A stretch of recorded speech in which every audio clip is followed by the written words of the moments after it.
بسم اللہ الرحمن الرحیم. السلام علیکم. ساری تعریفیں خدا بزرگ و برتر کے نام. پروگرام 11 تار میں ایک بار پھر کچھ وقفے کے بعد ہم آپ کو خوش آمدید کہتے ہیں.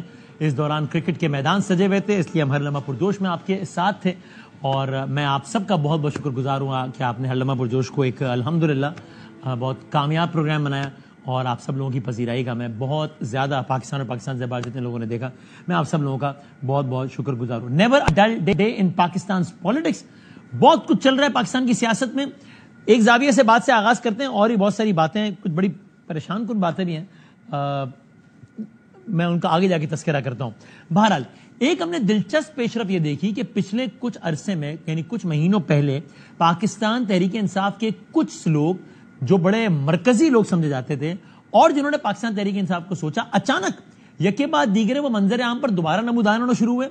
نہ صرف نمودار ہوئے بلکہ متحرک ہوئے. نہ صرف متحرک ہوئے بلکہ انہوں نے ٹویٹس کا سہارا لیا، بلکہ انہوں نے ٹی وی انٹرویوز کا سہارا لیا، بلکہ انہوں نے پوڈ کاسٹ کا سہارا لیا، اور اب وہ کھلے عام اپنے اوپر ہونے والی آپ بیتی بتا رہے ہیں. اور ان میں سے اکثر لوگ پاکستان تحریک انصاف کی موجودہ قیادت کو تنقید کا نشانہ بنا رہے ہیں. یہ حسن اتفاق ہے، حسن اہتمام ہے. ذرا ایک کچھ کڑیاں دیکھیے، آپ کو بڑے دلچسپ لگے گا یہ سارے کا سارا معاملہ. شیخ رشید احمد صاحب غائب تھے منظر عام سے. عید پر انہوں نے 25-30 پروگرام پھڑکا دیے اور بڑے کھل کے بات کی.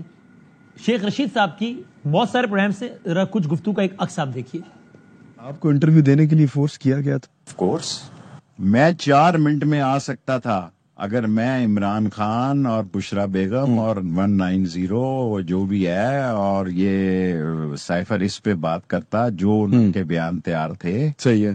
اگر میں ان بیانوں پہ دستخط کرتا، ان کی ویڈیو پہ بیان دیتا، تو میں بھی، میرے اوپر جو شاطی ہیں، میں کسی کے خلاف الزام نہیں لگانا چاہتا، لیکن آپ شاطی دیکھیں آپ کو پتہ لگ جائے گا یہ سارے وہ لوگ ہیں جو جنہوں سے رہا ہوئے، بالکل ایسے اس بنیاد پر کہ انہوں نے ہمارے خلاف شاطیں دی. اگر میں 4 سیکنڈ کے لیے بھی دستخط کر دیتا عمران خان کے خلاف، اس کی بیگم کے بارے میں جو انہوں نے ایک پورا دیباچہ تیار کیا ہوا تھا، اور تو مجھے 40 دن نہ کاٹنے پڑتے. انہیں پتا میری صحت خراب ہو گئی کافی زیادہ، میرا 40 کلو وزن کم ہو گیا.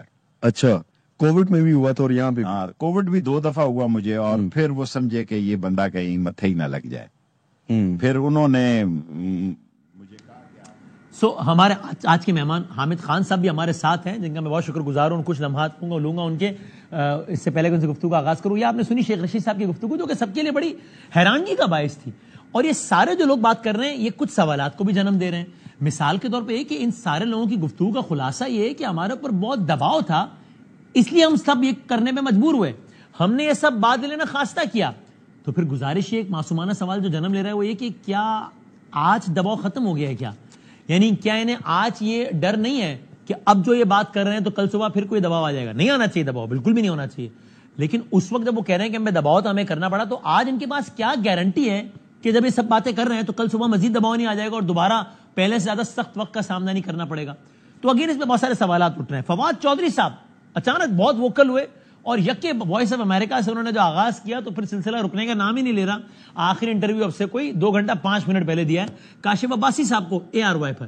اور فواد صاحب کی گفتگو کی بھی ایک جھلک دیکھیے آپ. تحریک انصاف کی اس وقت کی جو لیڈرشپ ہے، رؤوف حسن اور حامد خان ٹائپ جو لوگ ہیں، یہ وہ چوہے ہیں جنہوں نے کہ اس وقت آ کے تحریک انصاف کو اندر سے کھانا شروع کر دیا.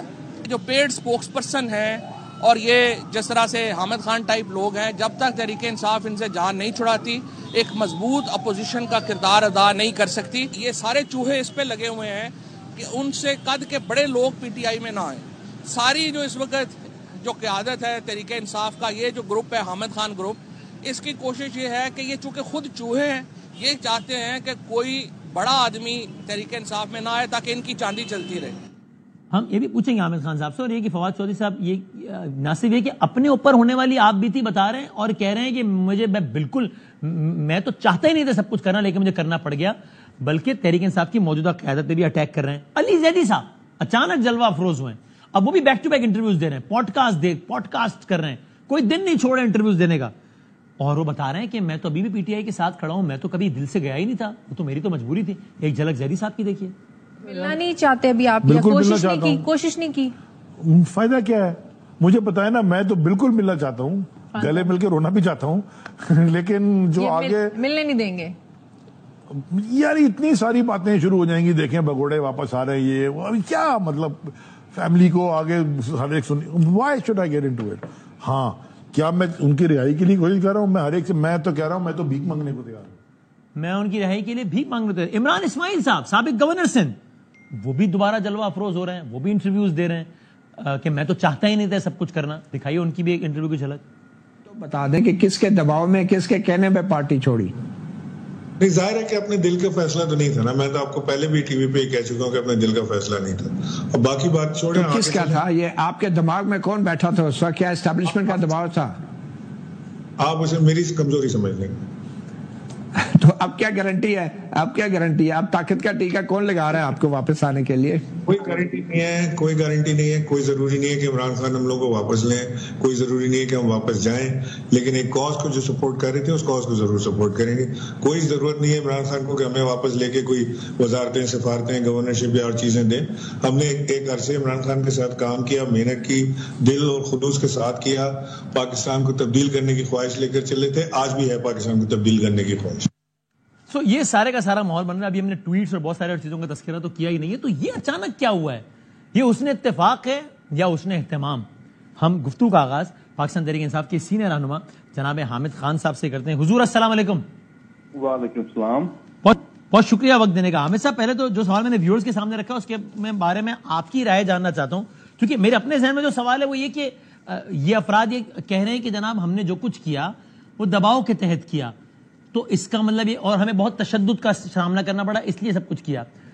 تو پھر آج ان کے ذہن میں یہ ڈر نہیں ہے کہ ہم اب جو بول رہے ہیں اس سے بھی طاقتور ہلکے خوش تو نہیں ہو جائیں گے, تو کل صبح پھر نہ دباؤ کا سامنا کرنا پڑ جائے ہمیں؟ اور اگر انہیں ڈر ہے تو پھر اب کیوں کہہ رہے ہیں, اور اگر یہ ڈر نہیں ہے تو پھر یہ ڈر تو کل کیوں تھا جو آج نہیں ہے؟ آپ کو کیا سمجھ میں آ رہا ہے؟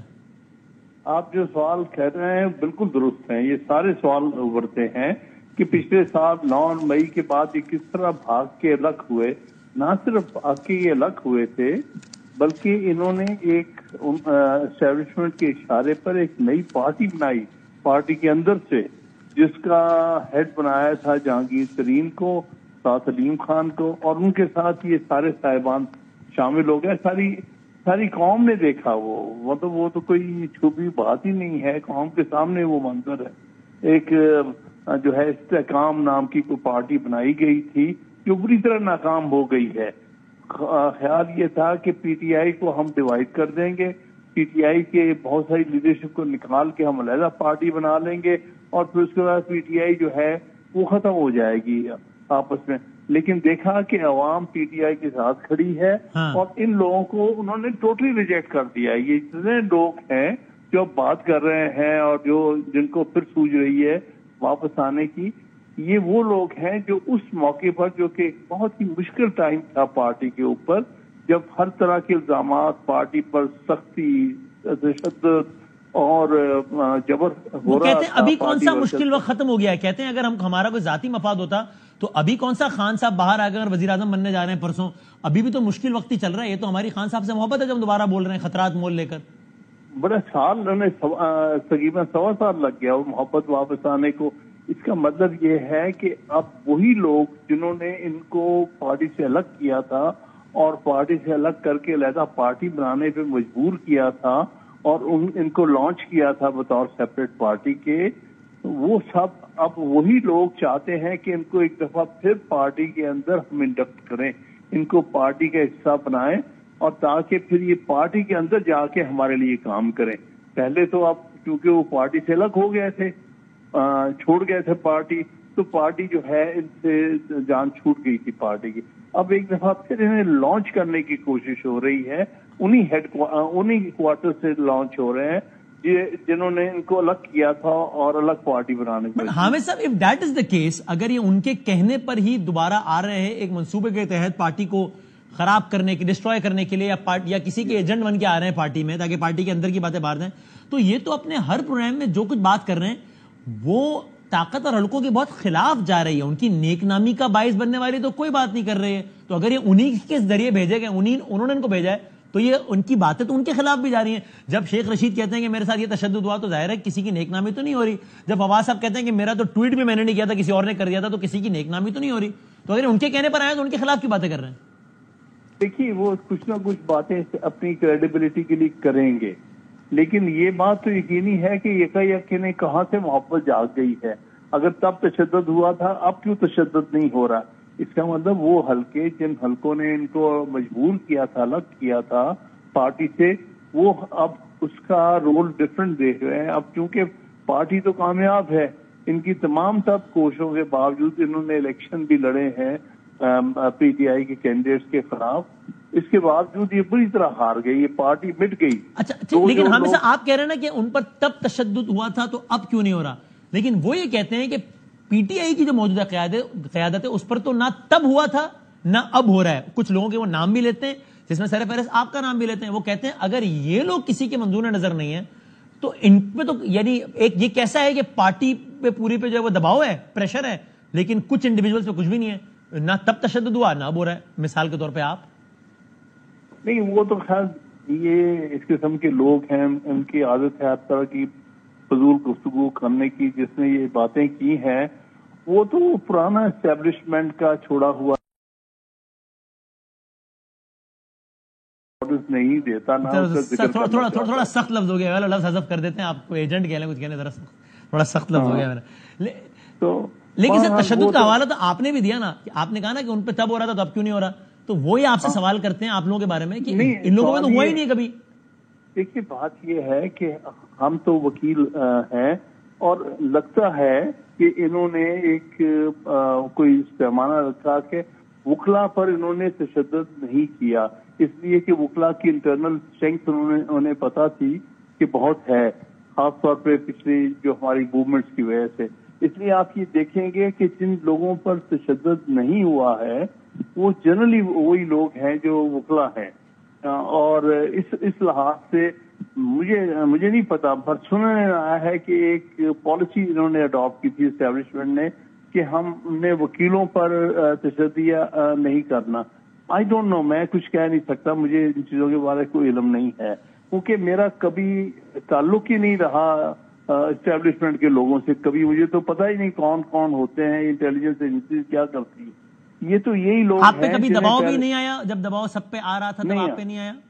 نہیں آیا مجھ پہ دباؤ، فرینکلی کبھی نہیں آیا. اس لیے نہیں آیا کہ میں نے کبھی ان کے ساتھ کبھی رابطہ ہی نہیں کیا، نہ ہی مجھے پتا ہے کسی کا. تو میں تو ڈی ایچ کیو کا ایڈریس تک نہیں جانتا. آپ یہ کہہ رہے ہیں جس نے کبھی ان کی سنی ہوتی ہے انہی سے بھی رابطہ بھی کیا جاتا ہے کہ بھائی جان مہربانی کریں. بالکل صحیح ہے، بالکل صحیح ہے. یہ جو لوگ خود رابطے ان لوگوں سے قائم کرتے ہیں، ان کے ذریعے اقتدار میں پہنچتے ہیں، ان کے ذریعے اختیارات حاصل کرتے ہیں، یہ ان پر ہوتا ہے. میں تو ساری عمر میں کوئی آفیشیل پوزیشن ہی نہیں لی. اچھا اور چلیں میں پھر فواد صاحب کا سارٹ نہیں چلاتا چونکہ آپ نے بڑا سخت لفظ ایسے ہی کہہ دیا ہے تو چلیں. لیکن میں ویسے ایک سوال جس کا حوالہ وہ دیتے ہیں وہ کرتا ہوں کہ وہ کہتے ہیں کہ صاحب ایک بہت فاش غلطی تحریک انصاف کی کی قیادت سے اس وقت ہوئی جس میں وہ آپ کا بھی نام لیتے ہیں کہ الیکشن چوری ہو گیا اور ان لوگوں نے اس وقت جو ہے وہ فل فلیج احتجاج کرنے کے بجائے پارلیمان میں جانے کو ترجیح دی. اور آپ کا نام لے کر ایک آیا تھا کہ آپ نے کہا کہ نہیں جناب فائد عیسیٰ صاحب تو جناب ٹھیک آدمی ہے، اچھے آدمی ہے اور عدالتوں میں مقدمہ لڑیں گے. اس وقت احتجاج کیا ہوتا تو فائدہ ہوتا.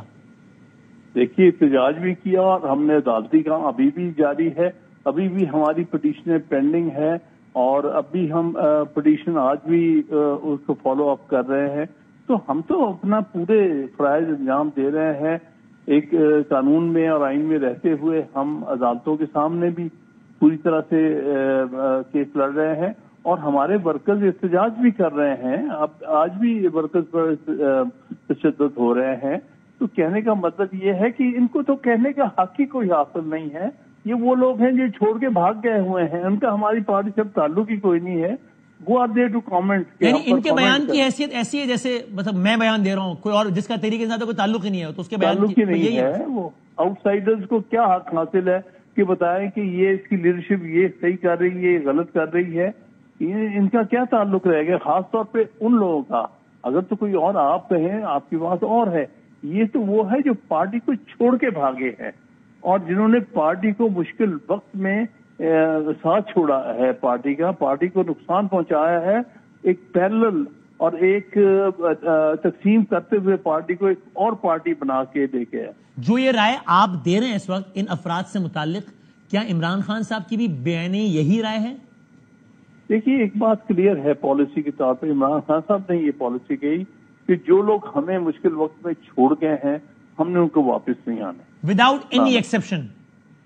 ایکسیپشنز میں کیا ہو سکتی ہے؟ دیکھیں نا، جب ایک رول آپ نے کر دیا ہے کہ یہ سارے، تو خاص طور پہ یہ وہ لوگ ہیں جنہوں نے ایک دوسری پارٹی بنائی. دیکھیں اس میں دو چیزیں، بس ہم نے سنا کہ خان صاحب بہرحال عثمان ڈار صاحب کے حوالے سے اب دوسری رائے رکھتے ہیں، ان کی والدہ کا جو کردار رہا اور بعد میں ہم نے سنا کہ کچھ ایکسیپشن آ گئے شاید. Is that the case? نہیں، دیکھیے فرق یہ ہے کہ جنہوں نے دباؤ کی وجہ سے پیچھے ہٹ گئے، یہ خاموش ہو گئے کوئی دیر، وہ ایک کیٹیگری ہے. ایک کیٹیگری ہے جو چھوڑ کے پارٹی کو جو دوسری پارٹی بنانے میں انوالو ہو گئی. اس کا مطلب یہ ہے کہ پارٹی کو تباہ کرنے میں ان کا ہاتھ ہے. ان کا رول جو ہے وہ بہت ڈسٹرکٹیو رول ہے. انہوں نے تو ورچولی پارٹی کے مقابلے میں ایک پارٹی بنائی اور پارٹی کو پیچھے کرنے کی کوشش کی. جو لوگ اپنی ذاتی تشدد یا کسی دشواری کی وجہ سے پیچھے ہٹ گئے، یہ خاموش ہو گئے یا کسی ڈاکومنٹ پہ ان سے دستخط کروا لیے، وہ ایک اور کیٹیگری ہے. انہوں نے پارٹی جو ہے یا چھوڑی نہیں، یا کم از کم مخالف اور پیرلل پارٹی نہیں بنائی. اچھا، لیکن حامد صاحب ایک جب نقطہ ہے اس میں تو دم ہے نا ان کے، کہ وہ یہ کہتے ہیں کہ ہماری صداقت بتانے کے لیے کہ یہ کافی نہیں ہے کہ آپ ہماری پارٹی میں شمولیت کے وقت کے مناظر دیکھیں جو ٹیلی ویژن اسکیم بنے، کہ ہم کس طرح منہ چھپا کے آ رہے تھے، چونکہ بس جو کہ اس بات کا بیان ثبوت ہے کہ ہم کوئی خوشی سے نہیں کر رہے تھے کام، پریشر بہت تھا. یہ بات تو ٹھیک ہے، فواد صاحب ہم دیکھتے ہیں منہ چھپا کے کھڑے تھے، علی زیدی صاحب منہ اتار کے، تو وہ کہتے ہیں کہ یہ تو ثبوت ہے نا اس بات کا کہ ہم کوئی خوشی سے نہیں کر رہے تھے کام. نہیں، یہ تو کوئی آنسر نہیں ہوا. اگر آپ میں اتنا حوصلہ نہیں ہے کہ آپ دباؤ کو برداشت کر سکیں اور دباؤ کو اس حد تک دباؤ میں چلے جائیں کہ آپ پارٹی کے مقابلے میں دوسری پارٹی بنائیں اور اس میں شامل ہوں، چاہے دکھانے کے لیے کبھی منہ اس طرف کر لیا کبھی اس طرف کر لیا، لیکن آپ بیٹھے تو وہیں تھے نا. آپ کس طرح سے ڈسون کر سکتے ہیں کہ آپ نے وہ پارٹی بنانے میں آپ آگے نہیں تھی؟ جہانگیر ترین کے ساتھ بیٹھے ہوئے تھے عمران اسماعیل صاحب، سب نے دیکھا. یہ موصوف جس کا نام، وہ بھی وہیں بیٹھے تھے. فواد چودھری صاحب کا نام بھی لینا گوارا نہیں کر رہے. صحیح. اچھا، لیکن اور جب گورنمنٹ گئی تب وہ کہتے ہیں جناب آپ اس وقت آسٹریلیا میں تھے، یہ ایسے ہی آپ کسی مقصوفے کے تو آسٹریلیا میں تھے جب حکومت گئی پی ٹی آئی کی؟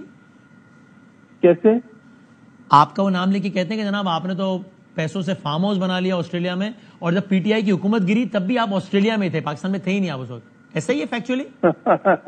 اس سے بڑا جھوٹ ہو نہیں سکتا اگر کوئی ثابت کرتے. میرا تو آسٹریلیا پچھلے کوئی ایک میٹنگ پہ میں گیا تھا 2016 میں، اس کے بعد سے میں کبھی آسٹریلیا گیا ہی نہیں. اچھا،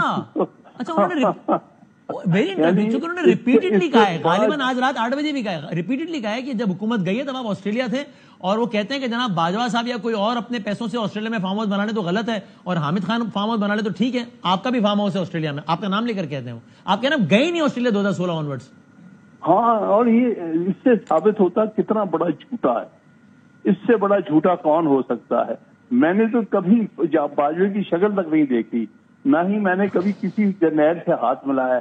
آپ کو پتا ہے کہ 2002 میں جب پی ٹی آئی اس لیے جا رہی تھی جنرل مشرف کو ملنے کے لیے، تو میں اس میں سے واک آؤٹ کر گیا تھا کہ میں نے کسی ڈکٹیٹر سے فوجی ڈکٹیٹر سے ہاتھ نہیں ملانا. اس قسم کے لوگ تو سارے چلے گئے تھے. تو میرے کہنے کا مطلب یہ ہے کہ میں یعنی ایسا جھوٹ، اس سے بڑھ کے جھوٹ کیا ہو سکتا ہے جو اس قسم کی بکواس ثابت کرے کہ میں نے آسٹریلیا میں میرے پاس 1 انچ کی بھی کوئی پراپرٹی یا کسی قسم کی بھی ایسٹ ہے. Very interesting. میں تو گیا ہی نہیں. He was saying it with a lot of authority. I am very interesting. اچھا، اور سر کیا آپ ان باتوں کی تردید کرتے ہیں؟ آج ایک خبر چلی، اب سے تھوڑی دیر پہلے بھی چلی، ٹیلی ویژن اسٹیشن پہ چلی، کہ جناب خان صاحب نے ایک 7 رکنی کمیٹی بنائی ہے جس میں گوہر صاحب ہیں، اسد قیصر صاحب ہیں، آپ بھی ہیں، شبلی فراز صاحب اور دیگر ہیں، جو پارٹی میں سابقہ رہنماؤں کی واپسی کا فیصلہ کرے گی. نہیں، ایسی تو کوئی بات غلط نہیں ہے. بہرحال نام مجھے اس بارے میں کوئی انفارمیشن نہیں ہے. تو اس کا مطلب نہیں بنی نا کمیٹی، چونکہ آپ کا اپنا نام چل رہا ہے کہ آپ اس کمیٹی کا کبھی ممبر بنوں گا. میں سمجھتا ہوں جو ایک دفعہ پارٹی کو مشکل وقت میں چھوڑ کے دوسری پارٹی بناتا ہے، ان کا نہیں میں کہہ رہا، جو کسی وجہ سے پیچھے کچھ دنوں کے لیے ہٹ گئے تھے اور پارٹی کسی اور میں شامل نہیں ہوئے، کسی اور پارٹی کا حصہ نہیں بنے، صرف خاموش ہو گئے اور پھر اب وہ واپس آنا چاہتے ہیں، ان کو دیکھا جا سکتا ہے. لیکن ہمیں سب خاموش تو کوئی بھی نہیں رہا نا. کسی نے آئی پی پی جوائن کی، کسی نے آئی پی پی جوائن نہیں کی ویسے ہی پریس کانفرنس کھڑکا دی, کسی نے انٹرویو کھڑکا دیا. تو ابھی 3 کیٹیگریز ہو گئی نا, آئی پی پی والے, پریس کانفرنس والے اور انٹرویو والے. تو آپ خالی آئی پی پی والوں کی واپسی کے خلاف ہیں. میرے نزدیک وہ تو سب سے بڑے میرے گناہ کبیرہ انہوں نے کیا ہے آئی پی پی والوں نے, باقی تو صغیرہ کے درجے میں آتے ہیں. اچھا باقی اب وہ دیکھیں نا, وہ دیکھنا پڑے گا کس نے کیا کیا, تو اس لیے اس کو ایگزامن کیا جا سکتا ہے. لیکن پریفریبلی ہم انہی لوگوں کو اپریشیٹ کرتے ہیں جو مشکل وقت میں کھڑے رہے. اور اگر کسی آئی پی پی والے کی پارٹی میں دوبارہ شمولیت ہوئی تو آپ اس کی اعلانیہ مخالفت کریں گے؟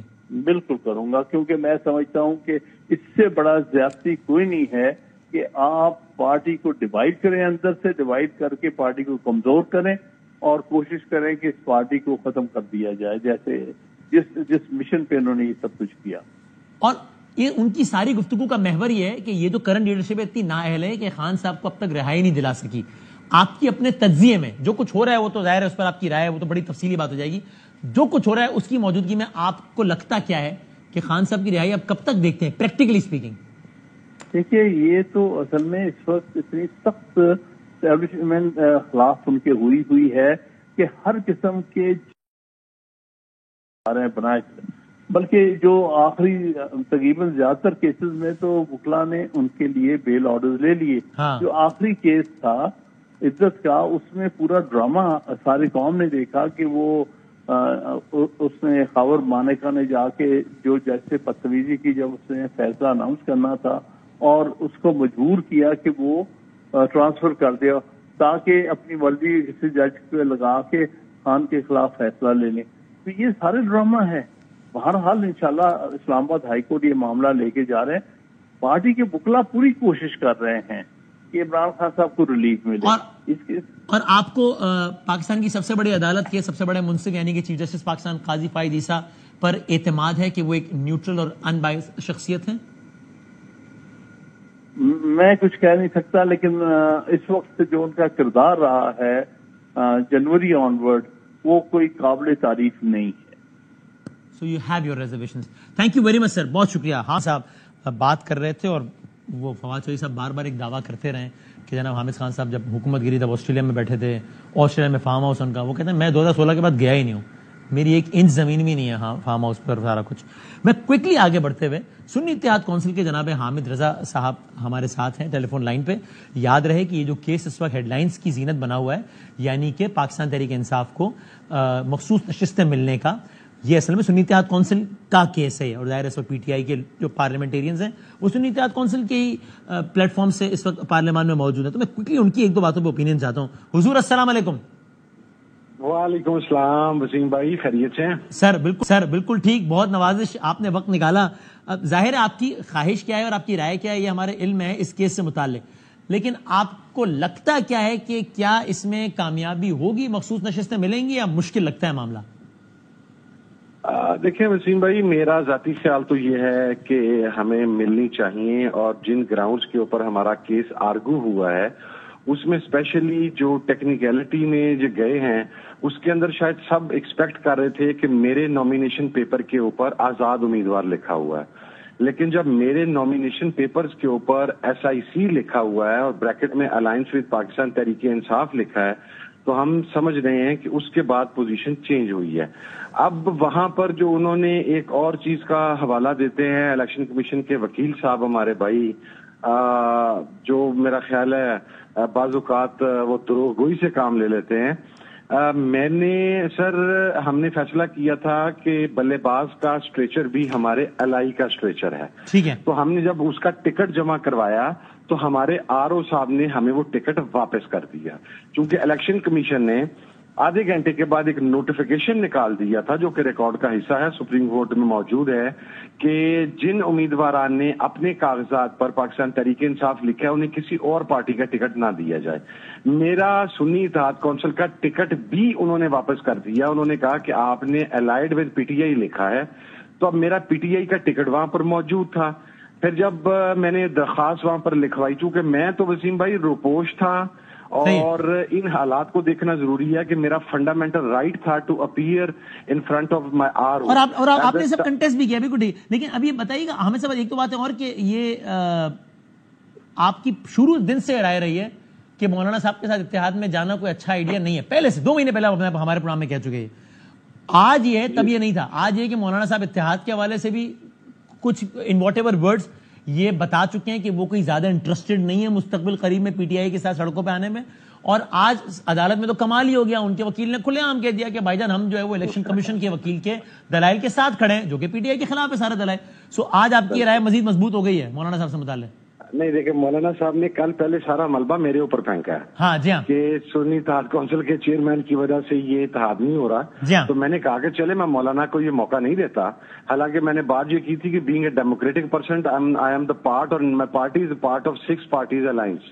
وہاں پر کثرت رائے سے یا اتفاق رائے سے جو بھی فیصلہ ہوگا میں اس کا پابند ہوں گا. آج میں نے 1 اسٹیپ اہیڈ جاتے ہوئے یہ اناؤنس کیا ہے کہ چونکہ خان صاحب نے اور تمام 6 جماعتوں نے مینڈیٹ دیا ہے محمود خان اچکزئی صاحب کو، تو محمود خان اچکزئی صاحب مولانا کے ساتھ اتحاد کا اعلان کریں، میں مولانا کے ساتھ بیٹھوں گا. لیکن آپ نے جو ابھی کوشچن ریز کیا ہے، اس میں میں ایک اور چیز بتا دیتا ہوں. It has not just happen today. آج والے دن انہوں نے الیکشن کمیشن کے جو آرگومنٹس تھے اسے اون کیا اور انہیں اسے سیکنڈ کیا اور یہ کہا کہ جی پی ٹی آئی اور سنی اتحاد کونسل کو نشستیں نہیں ملنی چاہیے، پیپلز پارٹی پی ایم ایل این کو اور مولانا کو ملنی چاہیے، حالانکہ انہیں ایک ہی سیٹ ملنی ہے. لیکن آج سے 4 یا 5 روز قبل قومی اسمبلی سینٹ کی قائمہ کمیٹی برائے مذہبی امور کے چیئرمین منتخب ہوئے مولانا صاحب کے بھائی سینیٹر مولانا عطاء الرحمان صاحب. ان کے پرپوزر اور سیکنڈر کا نام مسلم لیگ نون کی طرف سے تجویز کیا گیا. ایک ہمارے سینیٹر طاہر خلیل سندھو صاحب ہیں، انہوں نے ان کا نام پرپوز کیا اور مسلم لیگ آپ پارٹی کے بہترین مفاد میں اتحاد قبول کر لیں گے اگر کھوا دو، لیکن رائے آپ کی آدھی وہی ہے. میں صحیح کہہ رہا ہوں؟ ہاں جی آپ صحیح کہہ رہے ہیں. ٹھیک، تھینک یو سر، بہت شکریہ، بہت نواز. بریک لیتے ہیں. بریک کے بعد جناب خرم دستگیر صاحب ہمارے ساتھ موجود ہیں. آف کورس سینئر رہنما ہیں، پاکستان مسلم نون کے اکانومی معیشت پہ بڑی گہری نظر رکھتے ہیں. بجٹ ایک طوفان آ گیا ہے نئے ٹیکسز کا، بھرمار ہے. پیٹرول ڈیزل تو مہنگا ہو ہی گیا ہے، کیا ہے جو مہنگا نہیں ہوا؟ یہ کیا کیا ہے گورنمنٹ نے اور یہ کیا ہوگا آگے؟ اس پہ بات کرتے ہیں بریک کے بعد.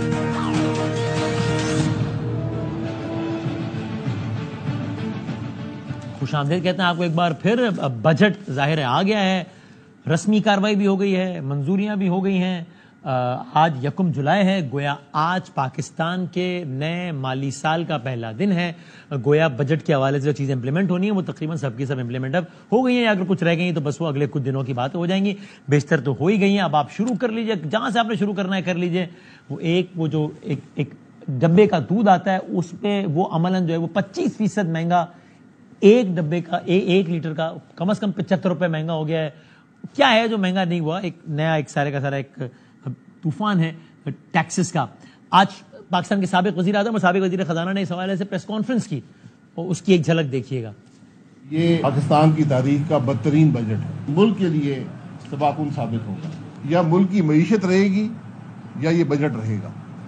یہ دونوں اکٹھے نہیں چل سکتے. ملک کی جو کل آمدن ہے اس کا 25% حکومت کے اخراجات ہیں. سارا بوجھ سیلریڈ کلاس پہ ڈال دیا گیا. حکومت اپنے اخراجات کم نہیں کر سکتی تھی. جو اسمگلنگ ہو رہی ہے ڈیزل اور ایل پی جی کی، آپ اسی پہ جو آپ کا ٹیکس بنتا ہے وہ کلیکٹ کر لیں، آپ دیگر ٹیکس لگانے کی ضرورت نہیں ہے.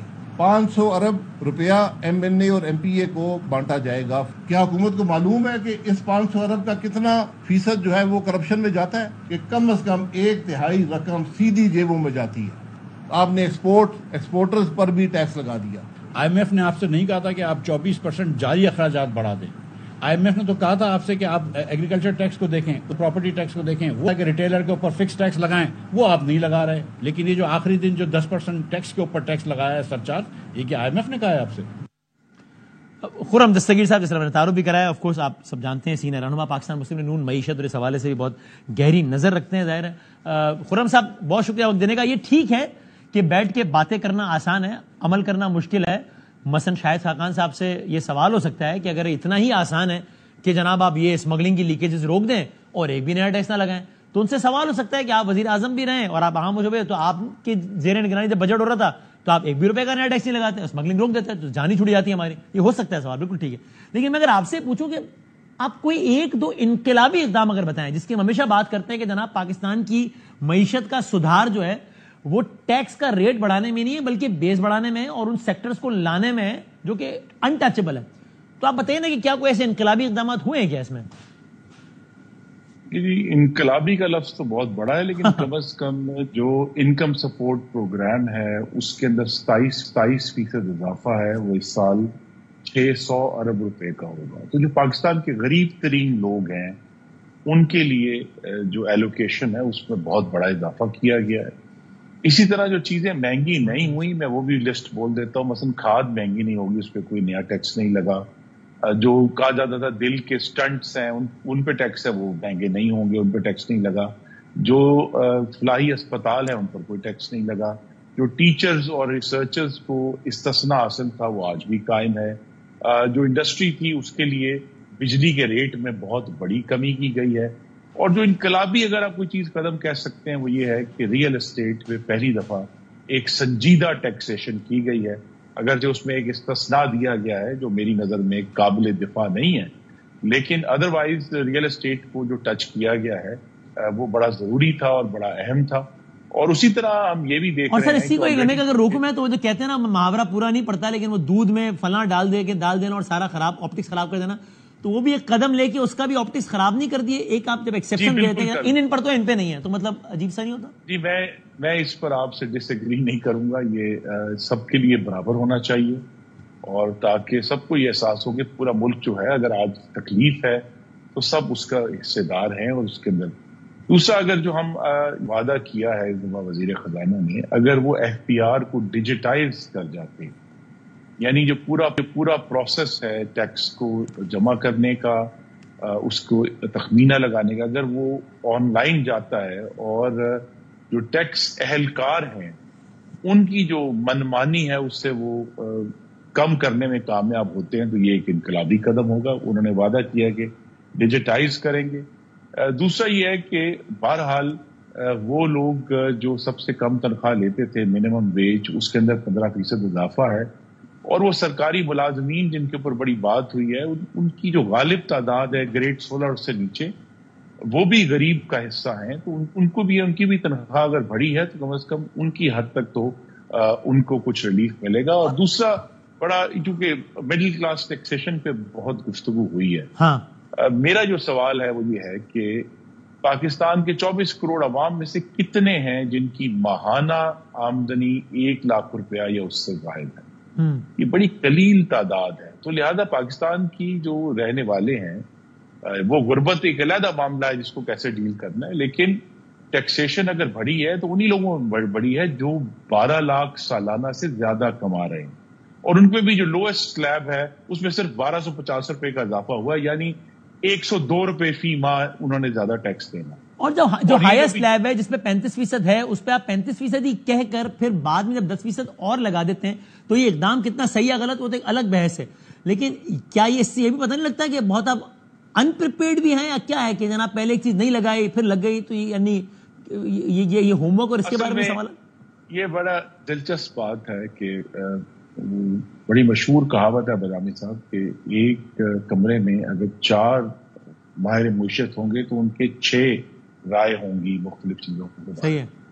یہاں یہ ہے کہ یہ جو ہائیسٹ ٹیکس سلیب ہے اس کا بتاتا نہیں کہ وہ سلیب کتنی ہے. وہ سلیب ان لوگوں کے لیے ہے جن کی سالانہ آمدنی 1 کروڑ روپیہ یا اس سے زائد ہے. یہ کتنے لوگ ہیں پاکستان میں؟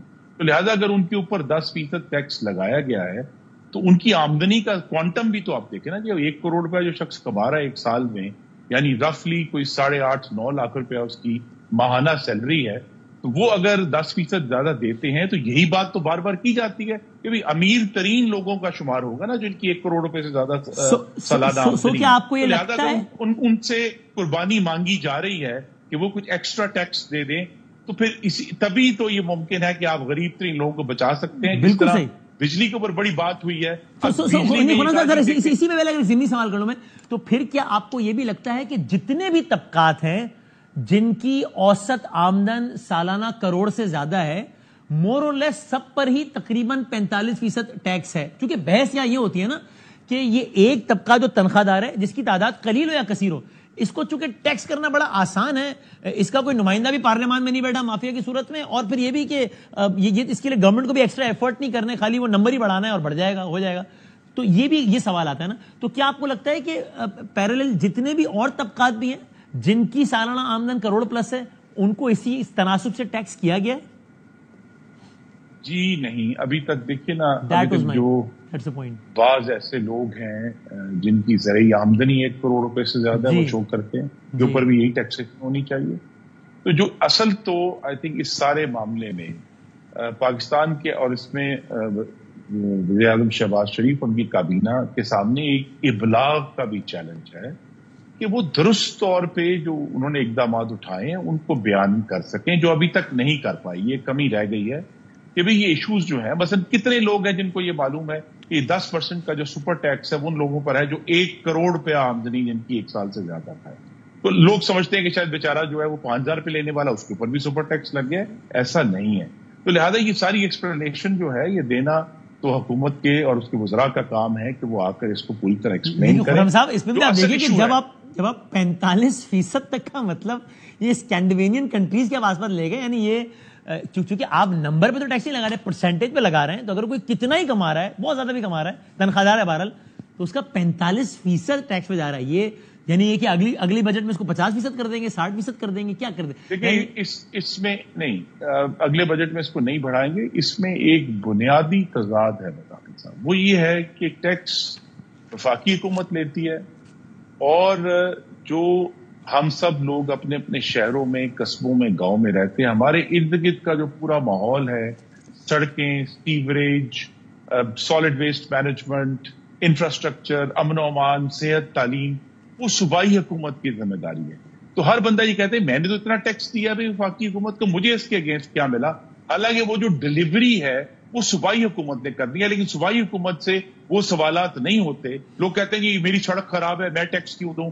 بھائی اس کا سوال آپ نے اپنی صوبائی حکومت سے پوچھنا ہے.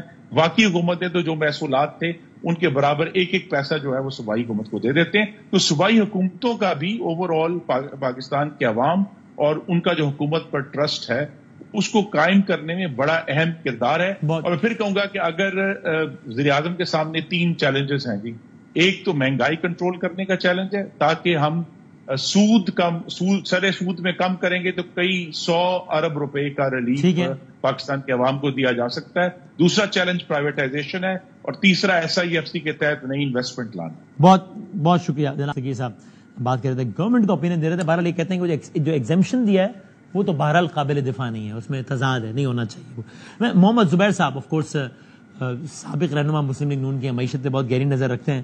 ان کو چلے اگر وہ کنیکٹڈ نہیں تو پھر ہمیں بریک لے لیتے ہیں، اور بریک کے بعد پھر ان سے بات کرتے ہیں.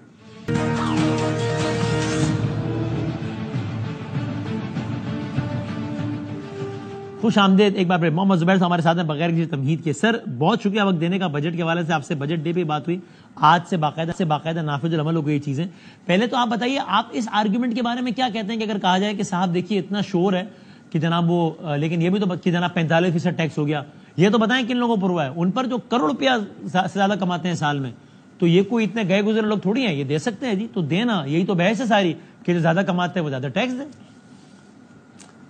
ایک تو یہ اصول ہوتا ہے نا کہ جتنا آپ 100 روپے جو بھی کماتا ہے، جہاں سے بھی کماتا ہے، اور سب پر سیم ٹیکس ہوتا ہے. ایک تو یہ اصول ہوتا ہے. تو پھر بھی ایک آرگومنٹ ہوتا ہے اور سب ایکسیپٹ کرتے ہیں ٹیکس ریٹ تو بہت زیادہ لیکن سب پر ہے. ایگریکلچر سیکٹر میں بھی جو 100 روپے کماتا ہے اس پر بھی 40 یا 35% یا واٹ ایور اٹ از، اور مینوفیکچرنگ سیکٹر میں بھی، اور ریٹیلرز پر بھی، یا سب پر. لیکن ایسا نہیں ہے. جو اٹیک ہے نا، جو وشس اٹیک ہے، وہ ہے urban educated middle class.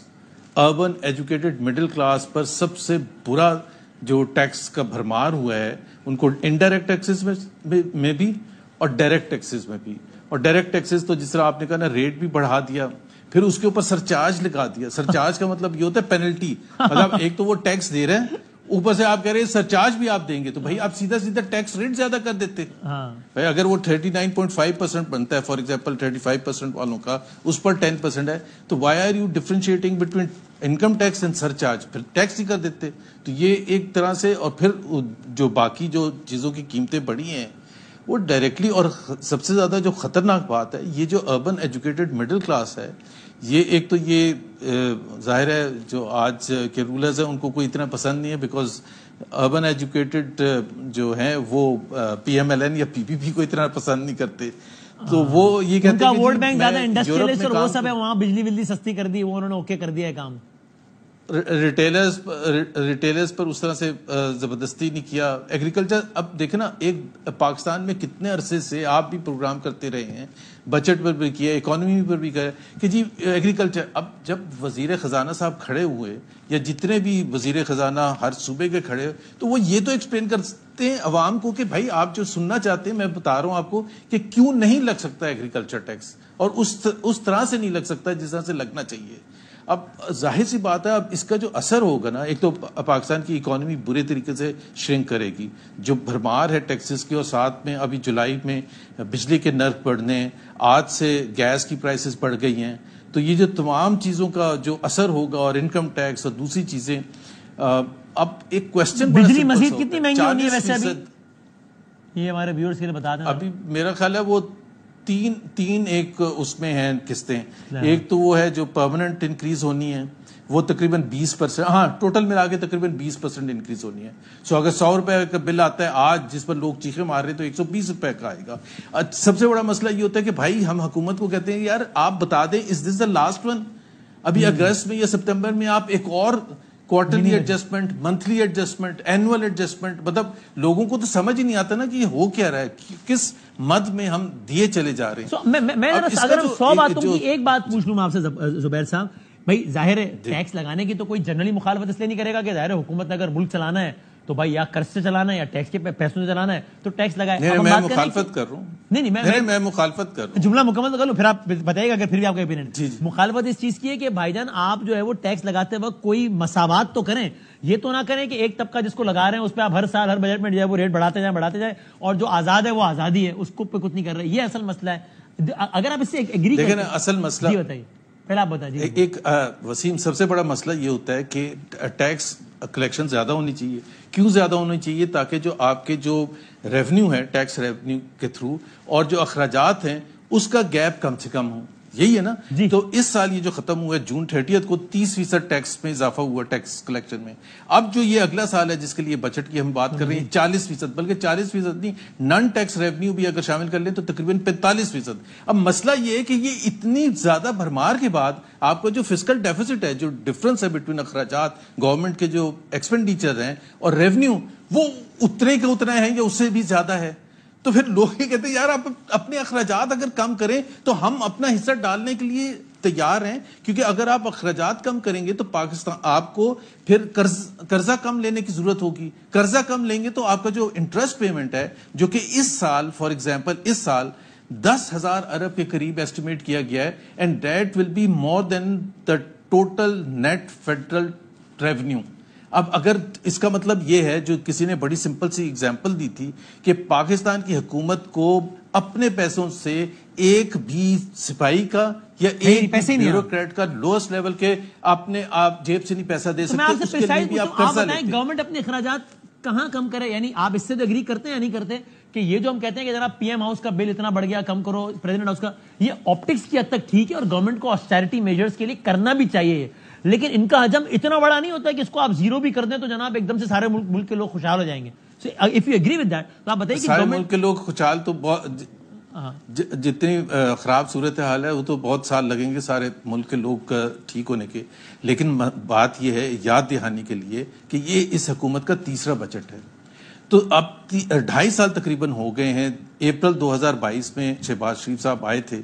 Where are the tax reforms? Energy sector reforms کہاں ہیں؟ پرائیویٹائزیشن کیا ہوئی؟ اسٹیٹ انسٹیٹیوشنز کی جو بدحالی ہے وہ کیا بڑھی ہے یا کم ہوئی ہے؟ سو اگر 2.5 سال کا حساب کریں تو آپ نے جو اپنا کام کرنا تھا میں اسی بات پلیز وہ آپ نے کیا نہیں ہے. میں لانا یہی چاہ رہا تھا, میں آپ سے کہتا ہوں کہ ٹیکسیشن کے خلاف نہیں بلکہ اس کے خلاف ہے کہ آپ جناب ریفارمز کیوں نہیں کرتے. اب میرا آپ سے سوال ہے, آپ اس اپنا انالیسس دیجیے. آخری بات کہ جب اس گورنمنٹ یہ بھی ڈرتی ہے نا کہ جناب ہم فلاں شعبے کو ٹیکس کریں گے تو وہ کھڑا ہو جائے گا کہ ہم حکومت گرا دیتے ہیں, یا وہ پارلیمنٹ میں سپورٹ نہیں کرے گا, یا وہ یہ کر دے گا. ویسے ہی گورنمنٹ پاکستان میں ولنریبل فیل کرتی ہے اپنے آپ کو اداروں کے ذریعے. یہاں تو معاملہ یہ نا, اگر ہم کھل کے بات کریں کہ گورنمنٹ اداروں سے اپنے جب آپ 10 الٹے کام بھی کروا لیتے ہیں کہ یار میرے فلاں پولیٹیکل اپوننٹ کے ساتھ تو یہ کر دے گا, تو بھائی جان پھر آپ یہ ایک جائز ہیلپ بھی لے لیں کہ یار ہم پہ ریفارم کرنے جا رہے ہیں, اس کا بیک لیش اگر کوئی آئے تو پھر دیکھ لیجیے گا. Politically it may not be a correct statement, لیکن کیوں نہیں کرتے وہ یہ سمجھائیں. وسیم یہ بالکل صحیح نہیں ہے. میں آپ کو ایک ایگزامپل دیتا ہوں. انرجی سیکٹر کو ٹھیک کرنے کے لیے مثال کے طور پر ڈسٹریبیوشن کمپنیز ہیں, اس کے بورڈ آف ڈائریکٹرز 2 سال پہلے چینج کیے گئے تھے, اور اس نیت سے چینج کیے گئے تھے کہ ان کے تھرو ایفیشنسی لائیں گے, لائن لاسز کم ہوں گے اور خسارہ کم ہوگا. اب پتہ چلا پچھلے ایک سال کی جو ابھی ختم ہوا ہے 575 بلین روپیز کا نقصان ہوا ہے. تو اب یہ کہہ رہے ہیں کہ وہ جو بورڈ لگایا تھا ہم نے 2 سال پہلے, اس کو اب چینج کریں گے اور پروفیشنلز کو لے کے آئیں گے. کوسچن یہ ہے کہ میں آپ کی بات پر آج کیسے ایکسیپٹ کروں جب 2 سال پہلے آپ بورڈ لگا رہے تھے اور کس میرٹ کی دھجیاں آپ اڑا رہے تھے, تو پھر آپ آج میں آپ کی بات کو کیوں ولنگنیس کا ہے یا کمپیٹنسی کا ہے؟ جو سوال کمپیٹنسی کا ایشو ہے, مطلب کمپیٹنسی کا نہیں ہے. دیکھیں سیاسی ترجیحات کے نا 2 سال پہلے بھی اتنی ہی مشکل تھی پاکستان کی اکانومی کو. ٹیکس ریفارمز ابھی تو 2 سال ہو گئے نا, مکمل ہونے کے قریب ہونے چاہیے تھے. انرجی سیکٹر ریفارمز, آپ نے بدحالی جو ہے اسٹیٹ انسٹیٹیوشنز کی, اس کو اگر آپ یہ کہیں گے جی پی آئی اے کا دیکھیں پہلے 80 بلین تھا, ہم نے 60 بلین کا نقصان ہو گیا, اب کم کر دیا, وہ بلکہ بڑھ کے 100 بلین کا ہو گیا. اس سال جو آئے گا اس کی رپورٹ سنیں 120 بلین کی آئے گی. سو دا پوائنٹ از کہ آپ ایسے شو کر رہے ہیں کہ جیسے ابھی آپ نے حکومت لی ہے, اور جو آپ اقدامات ابھی کہہ رہے ہیں کہ شبانہ روز محنت کر کے ہم آگے بڑھیں گے, تو شبانہ روز محنت نہیں, پہلے آپ انٹیلیجنس سے کچھ ایسے اقدامات اٹھاتے, اور اقدامات اٹھانے چاہیے تھے کہ عوام پر بوجھ ابھی کم ہونا شروع ہوتا. ابھی آپ عوام پر 2 سال پہلے بھی آپ نے بوجھ ڈالا 2022 کے بجٹ میں, پھر کہا گیا کہ یہ ابھی 1 سال کی بات ہے, پھر 2023 کے بجٹ میں بوجھ ڈالا, اب 2024 کے بجٹ میں بوجھ ڈال رہے. دوسری طرف آپ کی گروتھ ہے نہیں, بیکاز اکانومی شرنک کرتی جا رہی ہے. سو اگر جو کلاسک کیس ہے مڈل کلاس کی تو پرچیزنگ پاور بالکل شرنک کر رہی ہے, اور پاورٹی سے نیچے جو لوگ ہیں وہ کنسسٹنٹلی اضافہ ہو رہا ہے. تقریباً 10.5 کروڑ لوگ تو پاورٹی لائن سے نیچے ہیں. ابھی آپ خود بتائیں کہ ابھی کون کیا امید کر کے بیٹھے کہ کیا ہو جائے گا کہ ہماری ابھی فارچون چینج ہو جائے گی. بہت بہت شکریہ محمد زبیر صاحب. سو آئی ہیٹ ٹو سے دس, لیکن کوئی اچھی خبر نہیں ہے اس فرنٹ آپ سے شیئر کرنے کے لیے, اور اللہ تعالیٰ بہتری رکھے. اور جب اس طرح کے معاملات میں چیزیں صرف دعاؤں پر آ جائیں اگر, تو پھر یہی سمجھ لیں کہ پھر کیا حالات ہیں. زندگی صحت رہے تو کل ملتے ہیں انشاءاللہ. اللہ حافظ.